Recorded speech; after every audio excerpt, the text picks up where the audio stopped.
up, you guys? It's Mila over here. Long time no see. Protons, if you clicked on this video, that means you love pizza, and I love pizza too, and I have prepared a very delicious recipe for you guys that I am sure you can eat 24/7 and not feel bad about eating. So everything that you guys will need, as always, it is down below. If you're new to Proton Mila, welcome to Proton Mila.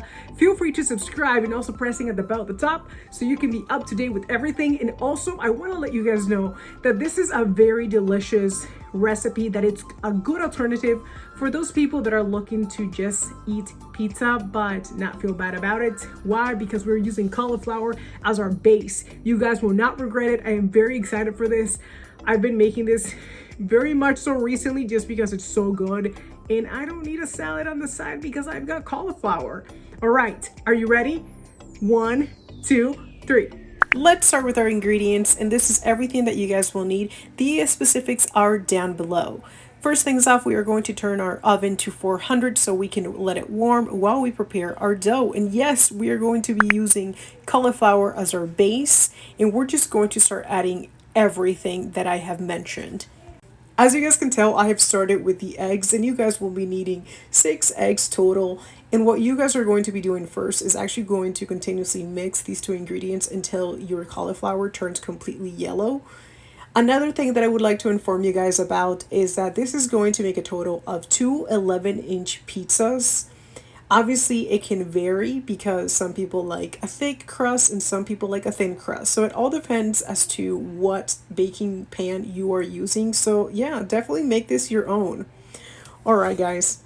After we have added the eggs as well as the cheese, now we're moving on to adding our spices, and I've added the salt as well as the Italian seasoning. Again, you're going to continuously mix and mix so that these flavors can blend together. Last but not least, I am adding my coconut flour. What I really like about adding the coconut flour is that it's going to dry up the dough that we're trying to make.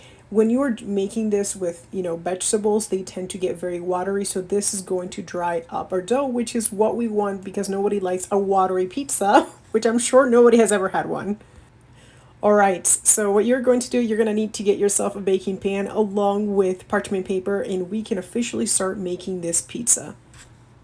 And what I'm doing right now is adding enough cauliflower dough in order to cover the entire diameter of my pan, which is going to be about 11 inches or so. And again, to each his own, because if you want it thicker, you can obviously add more cauliflower dough. After you have added the amount of cauliflower dough that you would like, you are going to use a spatula to spread around the dough as much as possible. And what this is going to do is obviously going to make that pizza shape that we all want, that common pizza shape that we all like as well. So you are going to be using the spatula in order to make this shape. After you are satisfied with the thickness of your crust, you can officially move on to the next step, which is baking the crust. And as you can tell, we have managed to prepare our 2 11-inch pizzas, and we are ready to put them in the oven. Are you ready? So what you're going to do is you are going to put these on the oven on 400, as you guys saw, and we are going to bake this for a total of 20 minutes. After time is up, we can start with one of the best things about this process, which is adding our toppings. As you all know, I love giving you guys the freedom of freestyling the recipes that I provide to you guys. And on this part, yes, we are definitely making the traditional pepperoni pizza, and that is the one that I'm showing you guys. But along the way, you guys will also get a sneak peek as to the other toppings that I used, which have been one that we have been using constantly because I love capers. Yes, to the other pizza, I did add capers. After you have added your marinara sauce along with your cheese, we can move on to the last step, which is adding your pepperoni. I love pepperoni. I've always loved pepperoni pizza. My parents are not big fans of it just because it's very salty, but this one just turned out to be delicious, and we have been adding it ever since. Pepperoni pizza now done. Can you see the capers? I see the capers, and they were so good.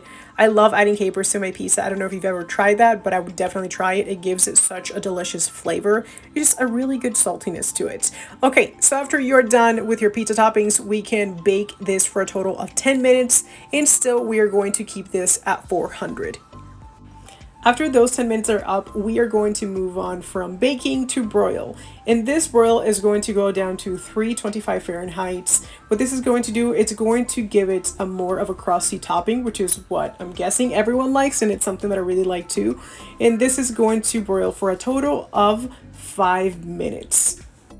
After your 5 minutes are up, we can eat. Look at the babies that you have made for yourself, your family, or whoever is going to eat with you. But this is so delicious, and I love that you can kind of give yourself an excuse that you don't need a salad on the side because it has cauliflower. So anyways, your tummy will not regret this. Let's eat this. Are you ready? Thank you so much for sticking around. I love this recipe because, again, it gives me the excuse that I can definitely eat this more than I should because it's not actually carbs. Well, it's very, very low carb. Anyways, guys, thank you so much, and I will see you guys around.